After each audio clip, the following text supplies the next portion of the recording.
Psalm 33 is a song that starts off calling for people to sing for joy in Yahweh. O you righteous ones. The Zedekim is calling for praise in the first 5 verses.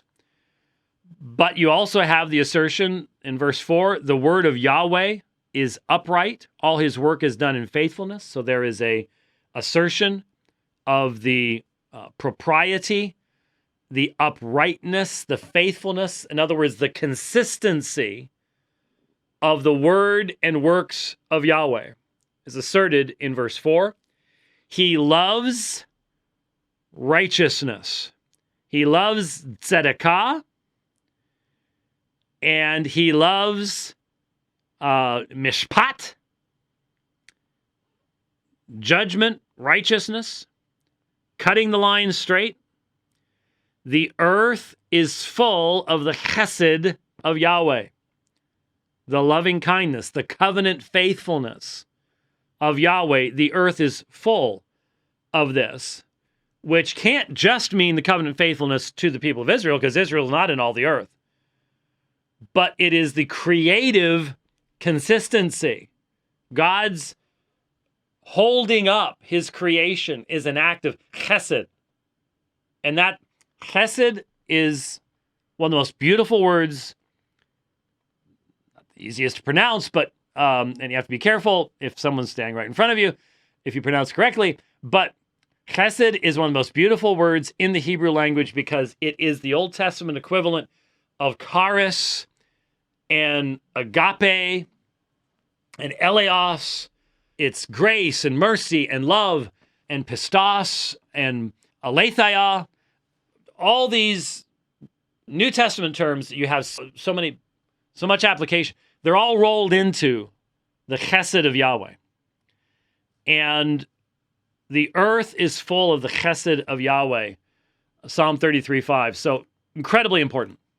Then we get into the relevant stuff to our particular discussion.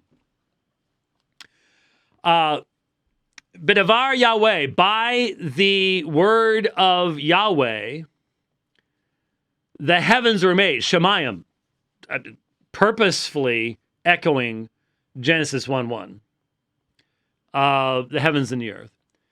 By the word of Yahweh, the heavens were made, and by the breath of his mouth, all their host.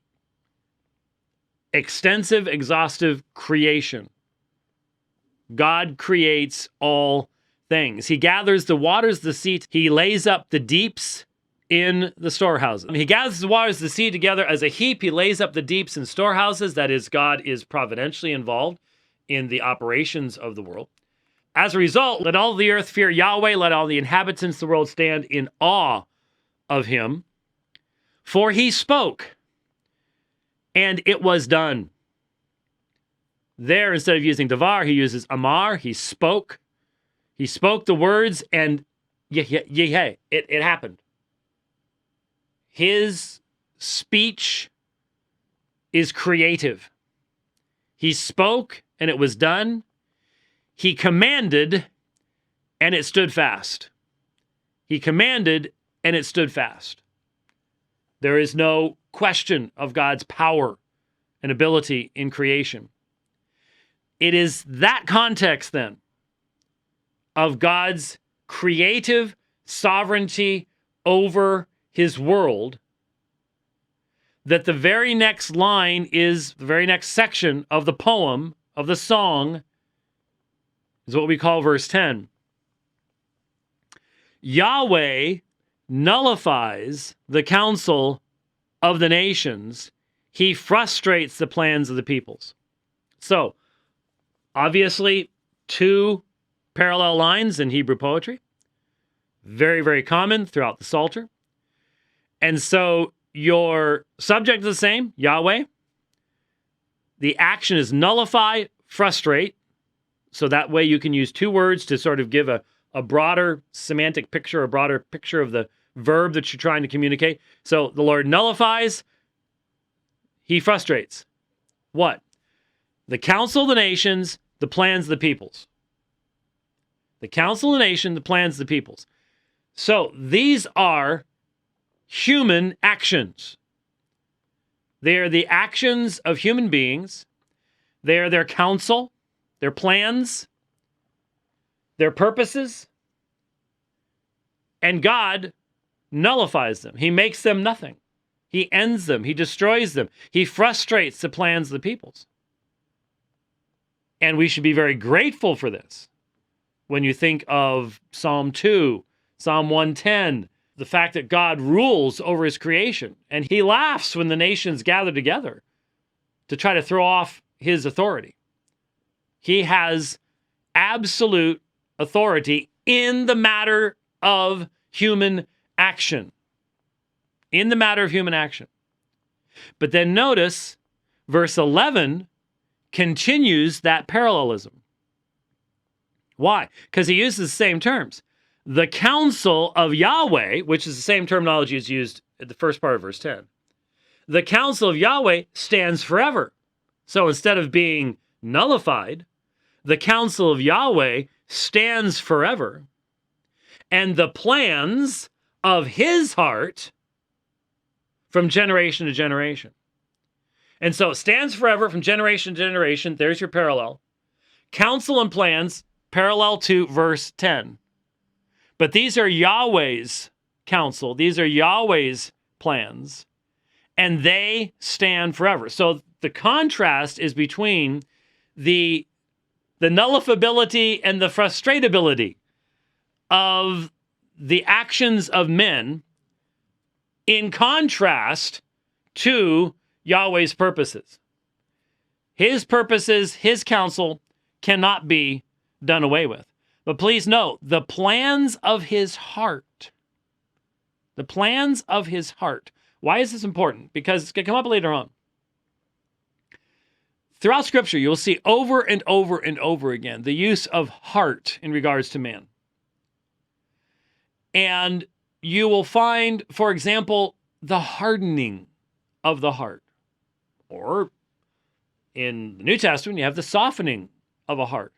You have the taking out of a heart of stone and the giving of a heart of flesh. There are a lot of different ways in which the term heart is used. But in this context, notice it is the plans of his heart. That is what Yahweh plans, determines that he is going to do. His counsel stands forever. He is the one who will accomplish his purpose. And this is a purpose that he has decided on in his heart. That's the key, in his heart. Keep that in mind. Then we have, blessed is the nation whose God is Yahweh, the people whom he has chosen for his own inheritance. Notice, he chooses them. They don't choose him, and he doesn't choose them because of what they've done. But anyway, the people whom he has chosen for his own inheritance, Yahweh looks from heaven. He sees all the sons of men. God is not just out there someplace and he's spun this world up and now it's going to do its thing and he'll come back later to see how the cooking went or something like that. No. Yahweh looks from heaven. He sees all the sons of men. Remember, this is a radical thing in this day. There's a apologetic for Yahweh here because the people around Israel believe that the gods are limited in their scope. They're limited in their ability. They're limited in where they can go. They only have authority within geopolitical boundaries. The psalmist says, no. Yahweh looks from heaven. He sees all the sons of men. From his dwelling place, he looks out on all the inhabitants of the earth. Everybody, because he created all of it. He spoke and it stood firm. He who fashions the hearts of them all, he who understands all their works. Now, this is very, very important. Verse 15. The term that is used, yatzer, the one who forms. This is the same term that is used of a potter, forming pottery. And so the fashioning of the heart is this terminology, he who fashions the hearts of them all, who understands all of their works. So God is called the fashioner, using a participial form. He is the one forming and making. And in fact, in Psalm 139, he fashions us, he forms us in our mother's wombs. This is connected to, and frequently in poetic passages paralleled with, creating, making. There's a group of roots in Semitic languages that refer to this activity, but in Hebrew, they're very special because only in Hebrew do you have the monotheistic God, who is the creator, the fashioner of all these things. He who fashions the hearts of them all. So who is them all? All the inhabitants of the earth. All the sons of men. So looking from heaven, from his dwelling place he looks out, and he, the fashioner of the hearts of them all, understands all their works. Not because he's just, well, I wonder what's going on down here. Oh, I'm going to watch for a while, and I'm going to learn about these strange creatures. No. He understands all their works because he fashions the hearts of them all. If the heart of Yahweh, which we saw earlier in Psalm 33, is the origin and source of his plans and his purposes, then the heart that is fashioned by God is the very essence of mankind, where he makes his decisions. The seat of the will. And he fashions that. That's why he understands, has knowledge of all of their works, because they are his creation, including their hearts, upon which they make their decisions, out of which flow their will and their decision. He fashions all of that. It is a part of his decree. We are the pots in the potter's hands. He makes us. And everything that goes into my decisions and how I will react in any given context, I confess, thank God, comes from his wisdom and his decree. He made me as I am. He put me in the context in which I live, in the time which I live, with the body that I have, and the abilities I have and do not have. There would be no me without the decree. There would be no me to be known, truly, falsely, subjunctively, or in any other way. He fashioned my heart, out of which flow my decisions. This is the God of the people.